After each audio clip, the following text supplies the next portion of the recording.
ತುಮಕೂರು ಜಿಲ್ಲೆಯ ಗುಬ್ಬಿಯ ಕುಂದರಹಳ್ಳಿಯಲ್ಲಿ ಕರ್ನಾಟಕ ರಾಜ್ಯ ರೈತ ಸಂಘದ ನೂತನ ಘಟಕ ಉದ್ಘಾಟನೆಗೊಂಡಿದ್ದು, ಈ ವೇಳೆ ಮಾತನಾಡಿದ ಜಿಲ್ಲಾಧ್ಯಕ್ಷ ಗೋವಿಂದರಾಜುರವರು ಸರ್ಕಾರವು ಅಭಿವೃದ್ಧಿಯ ಹೆಸರಿನಲ್ಲಿ ರೈತರ ಫಲವತ್ತಾದ ಭೂಮಿಯನ್ನು ಬಲವಂತವಾಗಿ ಕಸಿದುಕೊಳ್ಳುತ್ತಿರುವುದನ್ನು ತೀವ್ರವಾಗಿ ಖಂಡಿಸಿದರು.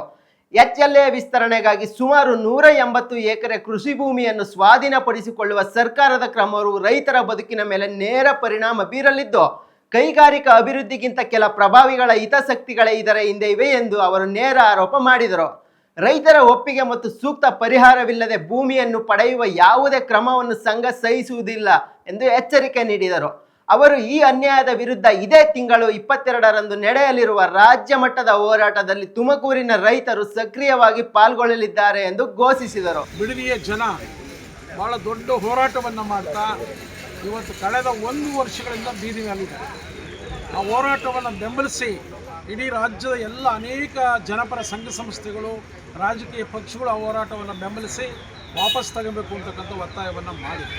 22ನೇ ತಾರೀಕು ಇಡೀ ಕರ್ನಾಟಕ ರಾಜ್ಯದ ರೈತ ಸಂಘದ ಬಹುತೇಕ ಹತ್ತಿರ ಇರ್ತಕ್ಕಂಥ ಎಲ್ಲ ಜಿಲ್ಲೆಗಳ ನಾವು ಏನು ಬಿಡದಿ ಚಲೋ ಇದೆ, ಆ ಬಿಡದಿ ಚಲೋ ಒಳಗಡೆ 22ನೇ ತಾರೀಕು ತುಮಕೂರು ಜಿಲ್ಲೆಯ ಸುಮಾರು 400-500 ಜನ ರೈತರು ಆ ಒಂದು ಹೋರಾಟದಲ್ಲಿ ನಾವು ಸಕ್ರಿಯವಾಗಿ ಭಾಗವಹಿಸ್ತೇವೆ.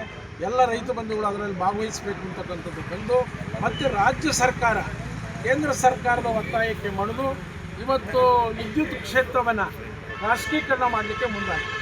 ಅಂಥ ವಿದ್ಯುತ್ ಕ್ಷೇತ್ರವನ್ನು ಖಾಸಗೀಕರಣ ಮಾಡಬಾರ್ದು ಅಂತೇಳಿ ಕಳೆದ 4 ವರ್ಷಗಳಿಂದ ನಿರಂತರವಾಗಿ ಇವತ್ತು ನಾವು ಹೋರಾಟವನ್ನು ಮಾಡ್ತಾ ಬಂದಿದ್ದೀವಿ. ಏನು ಒಂದು ವೇಳೆ ವಿದ್ಯುತ್ ಕ್ಷೇತ್ರ ಖಾಸಗೀಕರಣ ಆದರೆ ವಿದ್ಯುತ್ ದರ ದುಬಾರಿ ಆಗ್ತದೆ, ರೈತರ ಪಂಪ್ ಸೆಟ್ಗಳಿಗೆ ಸ್ಮಾರ್ಟ್ ಮೀಟರ್ ಆಗ್ತಕ್ಕಂಥ ಎಲ್ಲ ಹುನ್ನಾರಗಳು ಇವತ್ತು ನಡೀತಾ ಇದೆ. ಹಾಗಾಗಿ ಈ ಕ್ಷೇತ್ರವನ್ನು ಖಾಸಗೀಕರಣ ಮಾಡಬಾರ್ದು, ಸರ್ಕಾರದ ಸಹಭಾಗಿತ್ವದಲ್ಲೇ, ಸರ್ಕಾರದ ಸಾರ್ವಭೌಮತ್ವದಲ್ಲೇ ನಡೀಬೇಕು ಅಂತಕ್ಕಂಥದ್ದು ನಮ್ಮ ಒತ್ತಾಯ. ಈಗ ಏನು ಟಾಟಾ ಕಂಪನಿಯವರಿಗೆ ಏನು ಒಂದು ಉಸ್ತುವಾರಿಯನ್ನು ಮಾಡಲಿಕ್ಕೆ ಇವತ್ತು ಪರವಾನಗಿಯನ್ನು ಕೊಡಲಿಕ್ಕೆ ರಾಜ್ಯ ಸರ್ಕಾರ ಮುಂದಾಗಿದೆ. ನಿನ್ನೆ ಈಗಾಗಲೇ ನಾವು ರಾಜ್ಯ ಮಟ್ಟದಲ್ಲಿ ರಾಜ್ಯ ರೈತ ಸಂಘದ ನಾವೆಲ್ಲ ಒಂದು ತಕರಾರನ್ನು ಕೊಟ್ಟು ಒಂದು ವಿರೋಧವನ್ನು ಮಾಡಿದ್ದೇವೆ.